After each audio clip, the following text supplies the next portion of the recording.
Okay, so you've gotten a handle on creating straight path segments here with the pen tool and also creating curved path segments. How about combining the two to create a combination of curved and path segments, or what we call combo paths? I'm going to pan down a little bit, down towards the bottom of my document, and sure enough, pen mastery with combo paths. Let's check this out. So how this is going to work, I'll walk you through this here. It might look a little daunting, but it's actually pretty straightforward once you get a handle on it. What I'm going to do here with the first object here is I want to create a perfectly straight line going across here on the left, followed by a curved segment across the top here, and then I want to finish off with another straight segment here. So how is this going to happen? Well, I'm going to start on number 1. I will single click on number 1. I'll bring my cursor over to number 2, hold down the Shift key, single click. That gives me a perfectly straight line there. Now I've single clicked there on number 2. Next up, I'm going to click and drag on number 2 and drag them up to the red dot. Now, I have not created a path here. What I've done is I've created a direction line. Remember direction lines from earlier. How do I know for sure? Well, I can see that I have a stroke on this line, but I don't have a stroke on this line. So I have for myself a direction line here. I'll bring my cursor over to number 3, and I'll click and drag down to the blue dot, just like this. That gives me that curve going across the top.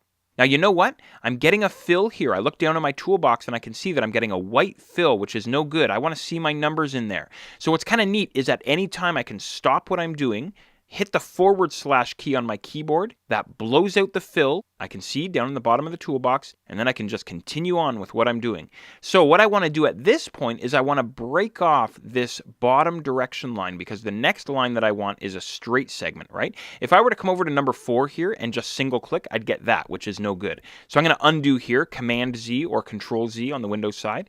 Rather than clicking on number 4, I'm going to click on number 3, which might seem kind of strange, but that breaks off that bottom direction line, and then I'll bring my cursor over to number 4. I want a straight segment, so I'll hold down the Shift key and single click. That's all there is to it.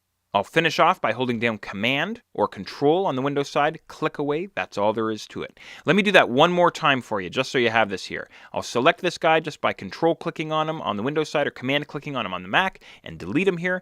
And I'll do this one more time for you. Single click on 1, hold down Shift, click on 2, let go of Shift, click and drag up to the red dot, click and drag down to the blue dot, single click on 3, hold down the Shift key, click on 4. That's all there is to it. For myself, a lot of this is on autopilot. I don't even really think about it. And the more you use the pen tool, the more you'll get used to it, and next thing you know, you'll just fly with it. Now let's finish this off here. The next guy over here, he might seem pretty complicated. We want our path to dip down to number 2 and then dip back up to number 3. So the challenge here is going to be this little scallop area right in here. So I'll start off on number 1. I'm going to click and drag up to the red dot, and then I'll click and drag down to the blue dot. Now, check this out. I'm going to hold down Option here on the Mac or Alt on the Windows side and check out my cursor. My cursor is a completely different tool now. I'll show you what that tool is in just a second. And that little dot on the end of the direction line, I'm going to click on him and drag him all the way up to the green dot and check out my direction line. I've completely broken him there. There, something like that. I'll bring my cursor over to number 3 and then click and drag down to the yellow dot, just like that. So holding down Option or Alt on the Windows side gives you this tool here. What the heck is this tool? We haven't seen this tool yet. Well, if I go back over to the toolbox and I click and hold on the pen tool, we discover that the tool is actually called the Convert Anchor Point tool. So what he'll do, for example, I'll just deselect here by Command clicking or Control clicking away, is he will convert straight anchor points to curved anchor points, or the opposite. Convert curved anchor points to straight anchor points. I'll draw for myself a little blobby shape here, and then I'll go back to my toolbox, and I'll grab my Convert Anchor Point tool. Here he is here. And if I were to single click on a curved anchor point, that would convert that anchor point to a straight anchor point, something like this, right? Or if I bring my cursor over top of a straight anchor point and I click and drag, I get for myself a curved anchor point, just like that. That's all there is to it.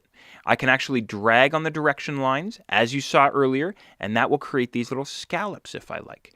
So what you can do, as a matter of fact, is take all of your paths, all of your anchor points, and completely manipulate them with this tool here. That's all there is to it. So have fun creating your straight segments with your pen tool, the curved segments, and also your combination paths as well. Thank you all for watching. Hey class, if you like this video, please click like below and subscribe to this channel. Also, like us on Facebook and follow us on Twitter.